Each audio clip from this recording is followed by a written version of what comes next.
Isaiah chapter 40, if you go there with me, I'm going to look at verses 18 through 21.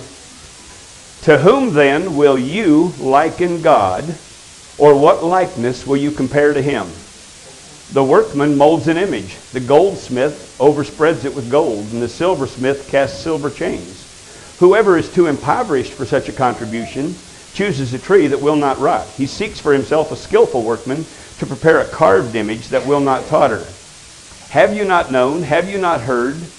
Has it not been told you from the beginning? Have you not understood from the foundations of the earth? Going back there to verse 18, to whom then will you liken God, or what likeness will you compare to him? And I tell you, after nearly 40 years in the ministry, I believe this is the most important question in the Bible. I believe this is a question that needs to be answered from within every individual on the face of the earth. I think we need to answer this question, to whom then will you liken God? As I said, I think it's extremely important, and I also believe that Jesus thought it was pretty important, because you remember when he was in conversation with his disciples over in the 16th chapter of Matthew, he said, who do men say that I am? And of course they gave the response of what was going around, what was circulating among men, and he said then, but who do you say that I am? See, he brought it right back down to that personal thing once again. And I think that there's more in that than just the implication that because they gave a wrong answer, Jesus needed to say, yeah, but who do you think I am? I think there's a couple of things there we need to understand. I think that when Jesus said, who do men say that I am? And then they gave their response and he said, but who do you think that I am? Who do you say that I am? I believe that what Jesus was trying to do was to discourage us from remaining so tightly bonded with groupthink. I think he was trying to encourage us to begin to think as individuals. But who do you think that I am? See, there's so many people today in the church that are so fearful of stepping outside that box where men won't agree with what they're seeing and hearing in their heart. I was sharing with somebody the other day, probably the greatest compliment that I get on a consistent basis with regard to our teaching is not the compliment of I've shown somebody something new that they never saw again, but when people say, you know, I was listening to your teaching and something went off in my heart and reminded me that 20, 25 years ago, 15 years ago, whatever, the Holy Spirit showed me these things. And I went to the leadership of our church, or I went to my other elders or something else, and they just said, no, that's heresy, that's wrong, you know, shut up, leave the church, whatever. But you see, to be the voice of confirmation, to me, is the most incredible compliment. Because when I can confirm something that you've already heard from the Holy Spirit in your life, then what that does is that lets me know that you have a revelation from God. If I'll tell you something new that you never heard before, you can sit back and say, man, I wish I had, you know, what Mike's got, or I would, you know, and you can do like so many other people have done, is try to mimic my revelation, but it never becomes anything special to you, right? So to me, the most important thing I can do is to stimulate or remind somebody of something they heard from God, you know, whether it was last week or 6 months ago or 20 years ago. That's the most important thing, you know, because you've heard it from God. Down deep in your own heart, he's been speaking to you ever since the moment you know, reached the womb. And now here you are, and now you're hearing from God, and now you're having somebody come along and say, that's God.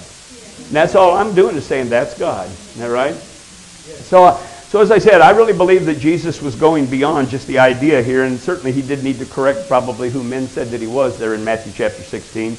But I think the important thing is that for us today is that we understand that Jesus actually is encouraging us towards individual thought.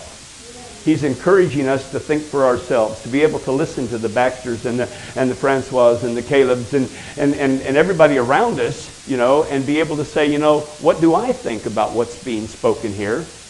And how is this going to affect my life and my relationship? So, you know, be encouraged. You know, it's okay to think for yourself. It's okay to think outside the box. It's okay to say that I'm not just going to keep going along with the doctrines I've been taught and the things that I've been, you know, without thinking them through myself. So it's a good idea to do that anyway. All right, so back here in this passage in Isaiah, then, you know, after he says, to whom then will you liken God, or what likeness will you compare to him?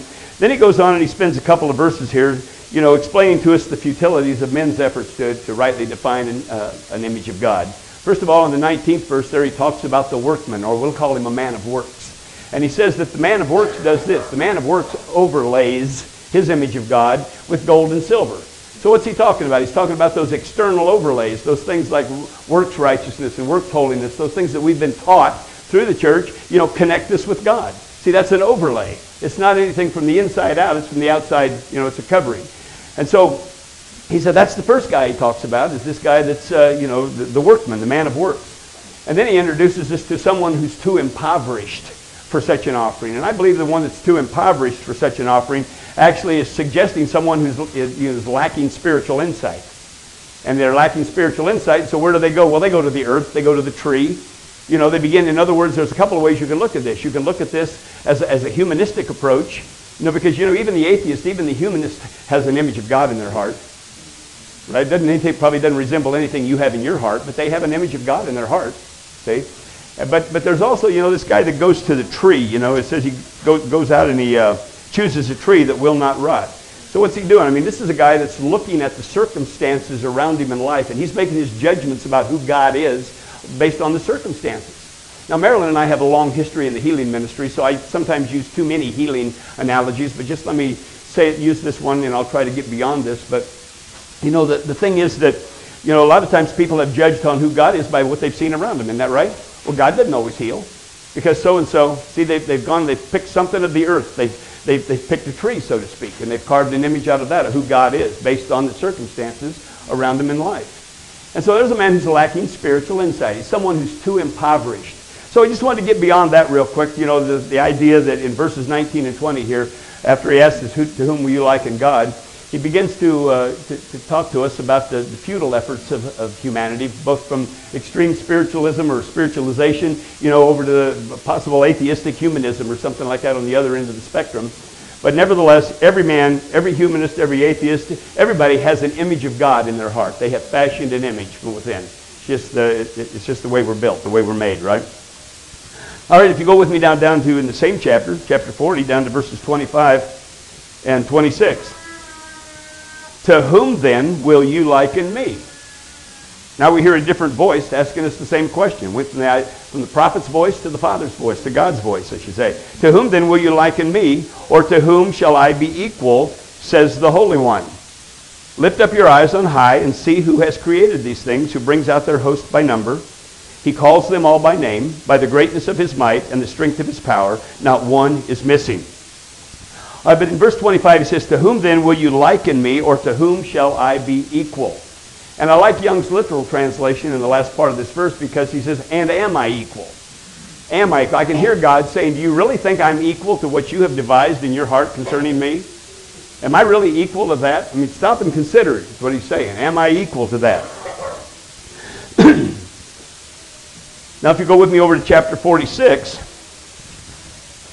now see, what I'm trying to do here is impress upon you the idea that this may be the most important question in the Bible. 40 verse 18, 40 verse 25. Now we're going to find it in chapter 46 and verse 5. We've already seen it in Matthew chapter 16 and verse 13 and 16 over there. 13 and 15, whatever. All right, in 46:5. To whom will you liken me and make me equal and compare me that we should be alike? They lavish gold out of the bag and weigh silver on the scales. They hire a goldsmith and he makes it a god. They prostrate themselves. Yes, they worship. They bear it on their shoulder. They carry it. They set it in its place, and it stands. From its place it shall not move. Though one cries out to it, yet it cannot answer, nor save him out of his trouble. So again, we have the same question. To whom will you liken me and make me equal and compare me that we should be alike? And then verse 6 again, just like he did over in chapter 40, speaks of the futility of men's efforts. And then verse 7, most of us are probably a bit familiar with verse 7, because we've probably been led there before, by images of God that we've had in the past. Notice what he says there. He says they bear on their shoulders. What's he talking about? Your imagination, your understanding, your mind. He's talking about they bear on their shoulders an image, what? That cannot hear them, right? Cannot answer them, nor save them out of their troubles. She was talking this morning, and I was thinking about, some of that same sequential testimony, I guess I could say, we've had in our life. I was raised a Presbyterian, and which I'm grateful for, because I was raised in some basic tenets of Trinitarianism and grace. But then when I came home from Vietnam, I got involved in a Southern Baptist church in Colorado, which is not as bad as the Southern Baptist in the South. But I had some Baptist background, and then I married a woman who'd been an Episcopal but was then a Methodist, and so the only answer was for us to become non-denominational so that there could be religious peace in the house and not war, right? So, but we've been through some of those places, and then, you know, our daughter was miraculously healed. Our second daughter was miraculously healed in 1975, and so that drew us into some interest in, you know, in healing and some things that we hadn't really had any real interest or understanding about in prior to that. And so then we went down the Word of Faith trail, and we were there for a while. And I got to say that when we were in Word of Faith, and if you're in Word of Faith, you know, God bless you, bless your hearts. That's nice. That's nice, right? No, if you're, you know, we were in Word of Faith for a while, but you know, we began almost immediately to realize that that Word of Faith wasn't communicating grace in the way that God had already begun to communicate grace into our lives with the healing of our daughter and so on. But anyway, that's beside the point. But we went some of those places, and I got to say that in almost every one of those places, we had some wonderful friends, we had some wonderful fellowship, we learned some things that we still carry with us today in all of those places.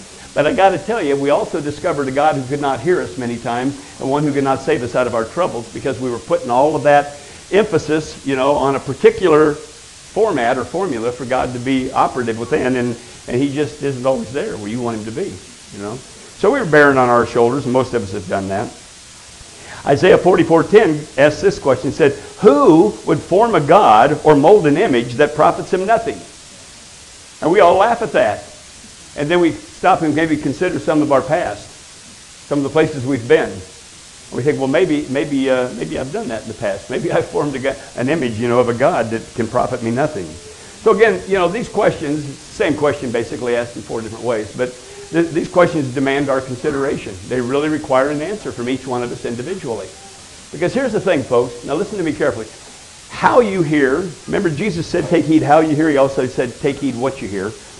I don't think that's just a translation difference between the two. I think He probably said it 2 different ways. And how you hear, what you hear, your experience of the gospel, your relationship with humanity around you, all of these things depend upon your personal image of God.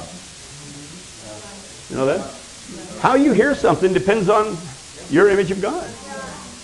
What you hear depends on your image of God. Isn't that right? So all of these things are very important to us. So let's, you know, and in taking the lead, the lead that I've implied, you know, from Jesus over in Matthew chapter 16, let's, I believe that this question needs to be answered first and foremost from an individual perspective, not from a corporate perspective. In other words, when we hear Isaiah and we hear God saying, "To whom then will you liken me?" I want to make sure you hear that as an individual, and we hear that as individuals, not as a corporate group. You know, to whom do the Baptists liken me? To whom do the Assembly of God liken me? Or to whom do you Charismatics or your Grace people liken me? I want us to hear, but who do you say that I am? To who do you say that I am? See? So it's important that we do that. However, we need to also realize that people of a common likeness, people who bear a common likeness on their shoulders, all right? People that bear it commonly end up grouping together. Isn't that right? They commonly end up grouping together, you know, and they become corporately associated, and what happens is their common likeness becomes their bond. Isn't that right?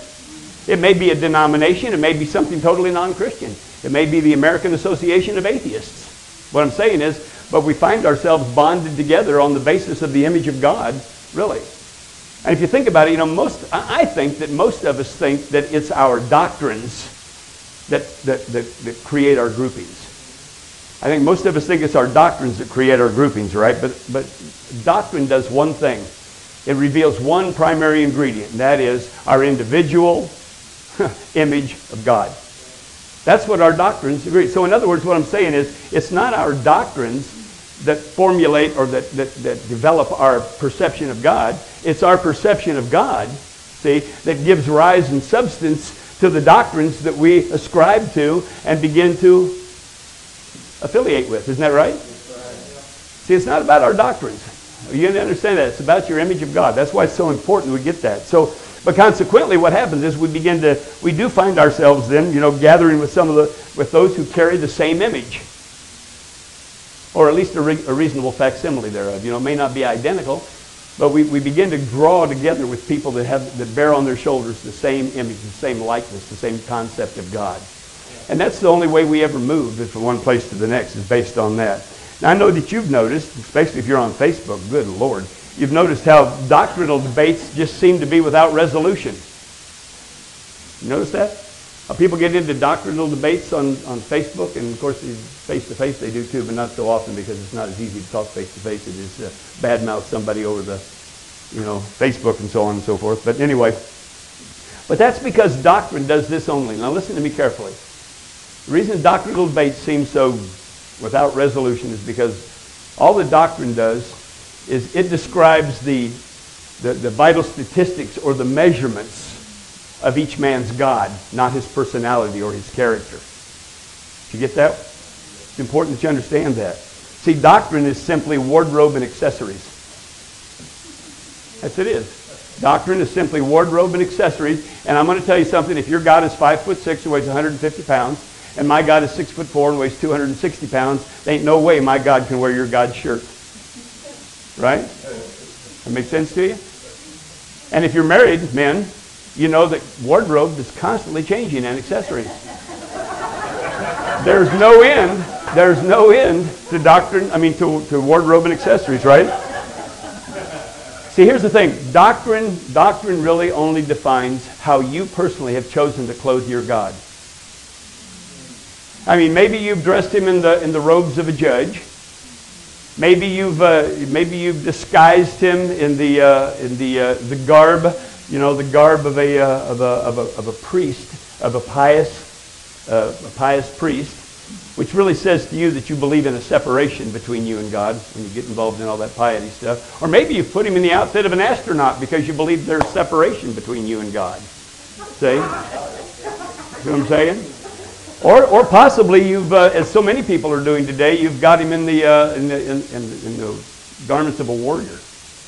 You've got a warrior God, and you're part of the army of God.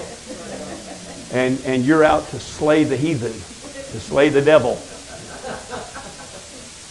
Anyway, so that's what I said. Doctrine really only answers the question how you've chosen to clothe your God. And what size shirt do you suppose he wears? See? Hear what I'm saying? Doctrine's just wardrobe and accessories, right?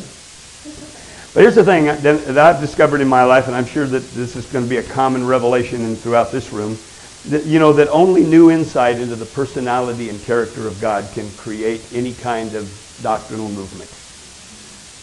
We don't easily move from one place to the next. It only comes through new insight into the personality and the nature of your God. That's what begins to generate doctrinal movement. If you'll let me just read, this will be my only trip out of Isaiah, over to John chapter 5. You're familiar with this. Verse 39, Jesus said what? You search the Scriptures, for in them you think you have eternal life. Or in other words, for in them you think you find God. Right? And these are they which testify of me. But then look at verse 40. But you're not willing to come to me that you may have life. You see, this new insight into the personality and the nature of God only comes through contact, through communication, through interaction, through prayer, through humility. See what I'm saying? That's where it comes from. It doesn't come from just studying the Scriptures either. You can sink your nose in the Scriptures and leave them here until I come. And he said, and you think you're going to find God in there, but you're not going to find God in there. You got to come to me. See?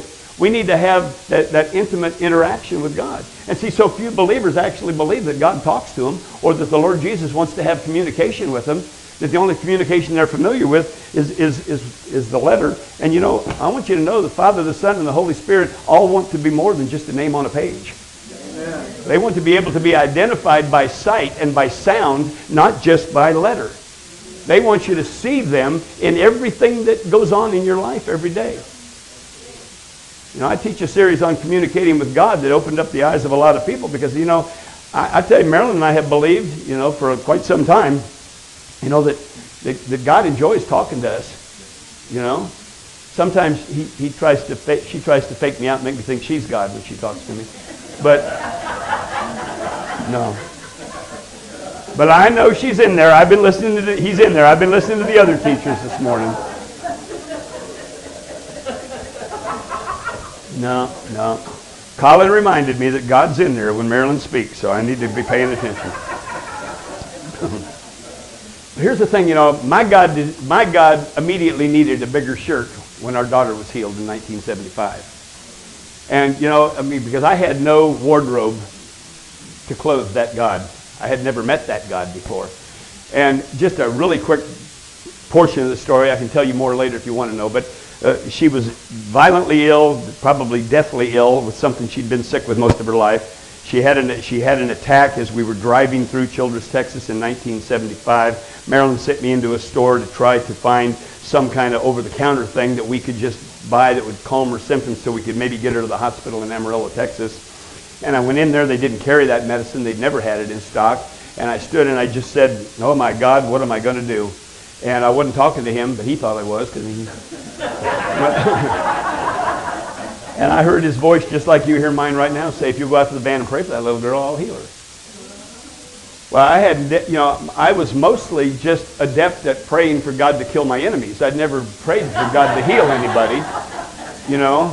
I wanted to see God's miraculous signs and wonders, but only those who had spoken against me or wished me harm or evil, So we really didn't know how to pray, and so our prayer was absolutely nothing that we would pray today probably, but anyway, she'd been sick every day of her life. She was 7 years old at the time, and I can just tell you this, in about a 4-hour period of time, when we immediately prayed, she didn't look any better, she didn't act any better. And because I went out to the car and I told Marilyn, I said, I think God spoke to me in there, and it took great faith on her part to believe that, if you'd known me back then. And so we prayed, and nothing happened. She didn't look any better, she didn't sound any better, she was still suffocating in the back seat of the van. And I looked at Marilyn, I said, what do we do, honey? And she said, drive, I believe you heard from God. And I was scared inside. I thought Michelle would be dead before we got to Amarillo, to be honest with you. And by the time we got to Amarillo, she was breathing a little bit easier. By the time we got to Raton, New Mexico, on our way to Colorado, she was perfectly healed. She's 46 years old today, never been sick since. And that's what got us started in the ministry, drew us into the Word. But you see, I had a confrontation there, a communication, an interaction with Jesus, with the Lord. He spoke to me, and I heard him speak to me. And since then, I've opened up my heart so that I hear him speak to me regularly. And I'm not flaunting that like a charismatic that gives words to everybody. I don't do that. But I expect the Lord to communicate with me. I expect him to tell me, and to talk to me. And I'm delighted with the fact that I know he wants to listen to me too. He wants to have a two-way communication. See? But anyway, I didn't want to get too far off, but you need to understand that. So, as I said, he immediately required a bigger shirt. And what I find out today is that he is still, I'm constantly shopping for more clothes for my God. Because what I've discovered is he just loves the freedom I've given him to continue to grow in my imagination. And yeah, but the nice thing about the difference between him and Marilyn is I don't pay for his clothes. He pays for his own. But what I mean by that, when I say that I'm continually shopping is, and this is one thing I think we need to get, what I'm saying is this, my doctrine keeps adjusting. And again, don't be afraid to let your doctrine adjust. Good Lord, look at yourself. I go back through my library of stuff, and some of you probably listen to some of my old stuff, and you're saying, man, he needs to delete this from his library. Let me know, because I am. As soon as I find it, I get rid of it. I'm not selling stuff that... No, we need to be doing that. We need to realize if our doctrine isn't adjusting, our God's not growing in our understanding. And when is it time to stop his growth in our life? When is it time to say enough? This is as far as I want to go. This is as much as I want to learn. I just don't think there is a time like that, folks. But anyway, now consider this also. Your personal sense of identity. Colin talked about this earlier this morning, but your personal sense of identity, and therefore your attitudes, your behaviors, your expectations, and your experiences are all a reflection of your personal image of God. I mean, your attitudes, what you think about them, your behaviors. To me, behavior speaks more than just those ugly things we do. To me, sickness and disease is a behavior. Health is a behavior. See? And so your behaviors, and then your expectations, and consequently your experiences, all those things are a result of your personal image of God. So this is an important question that you answer. To who will you liken God? So Isaiah has posed this question. To whom will you liken God? And then shortly after we saw that God joins the inquisition, he says, to whom will you liken me? So we got them both involved, right? So here's the thing. Was this question intended to discourage our efforts altogether? Or was it intended to point us towards meaningful discovery?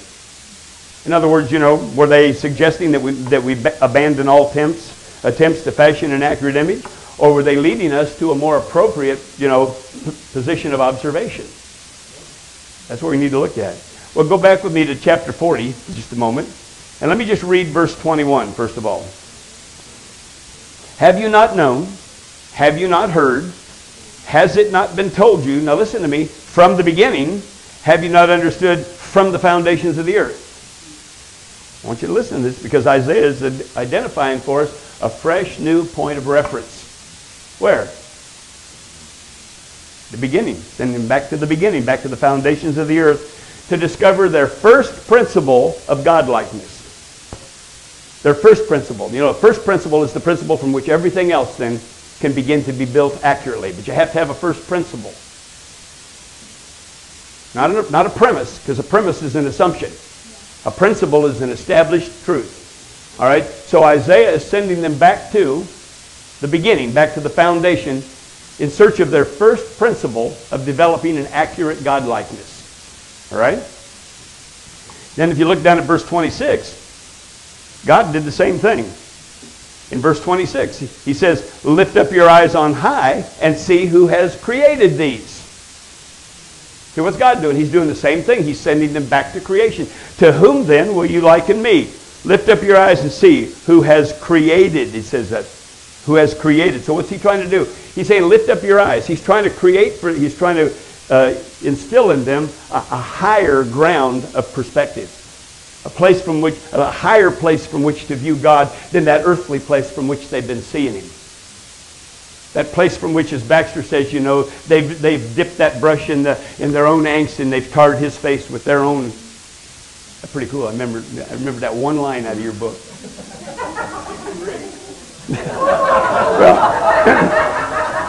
No, Marilyn was reading it to me just before I went to sleep one night.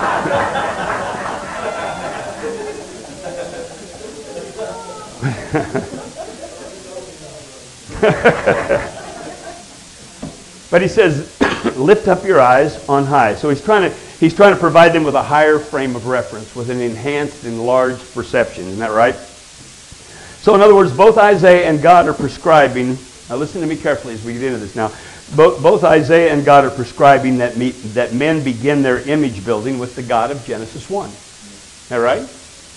Or in other words, the in the beginning God. So who is this in the beginning God? Well, in the beginning, in Genesis chapter 1, God introduces himself, and it's his first introduction to humanity. I mean, I know it was written many years after it actually occurred, but in his first introduction to humanity, he introduces himself as Elohim. Elohim. 32 times in Genesis chapter 1 alone, Elohim. Right? 2,606 times throughout the Old Testament, Elohim. Now, it's not the dominant reference to God in the Old Testament. The dominant is 6,519 times Yahweh, Lord, or Jehovah. Okay? But I'll tell you this, and you'd have to follow me later on in the series to get this, but Yahweh, Jehovah, Lord, cannot come about without a revelation first of Elohim. And we'll talk about that now, and you'll see what I mean about that. Okay? So this is, in other words, a primary identity of God. And this is where Isaiah and God are sending them back. To whom will you liken me? Let's go back for our first principle and begin with my first introduction to humanity, Elohim. Okay? All right, so who is Elohim? Well, we all know the word is plural, right? And I'm going to think about this now because this is going to be good. So that means that the in the beginning God is what? Is Father, is the Spirit of God that was hovering upon the face of the waters in verse 2, and is the Word who was with God, was God, and through whom all things were made, and without whom was nothing made that was made, right? So what are we talking about? We're talking about the Father, the Word, and the Spirit, right? Now remember, this is where Isaiah and God are sending men back to find their first principle for building an accurate likeness of God. Not the ending principle, but the first principle, right? First place to go. You know this too. Elohim is the us. Of let us make man in our image according to our likeness. You hear all the plurality in that, right? So this is the Elohim this is the reference point that Isaiah and God are providing for us. This new frame of reference, this new place from which to begin to understand and build our image of God, to where we can eventually have an accurate perception of God in our hearts, right? So if you go back now to Isaiah 40,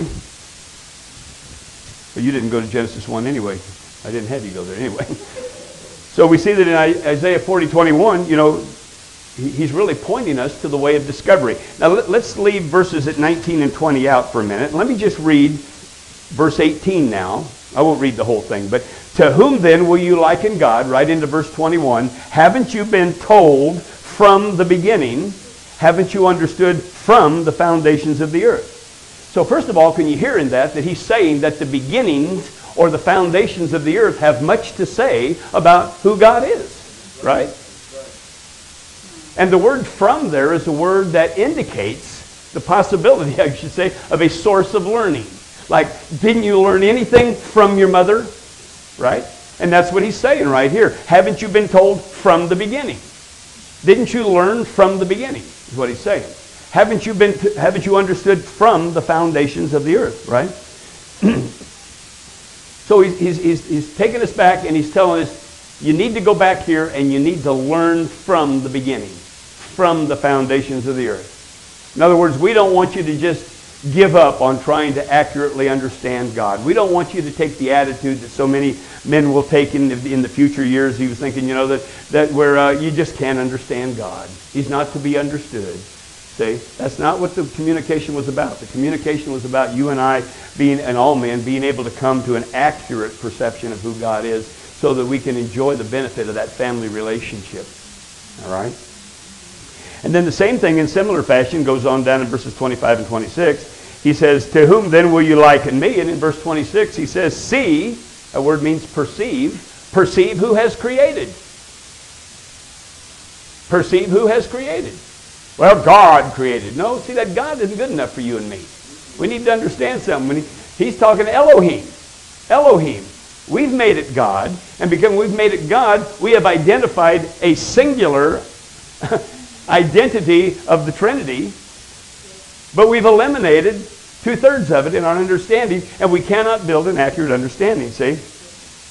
So in other words, he's saying your image building needs to begin with hearing, understanding, and perceiving Elohim.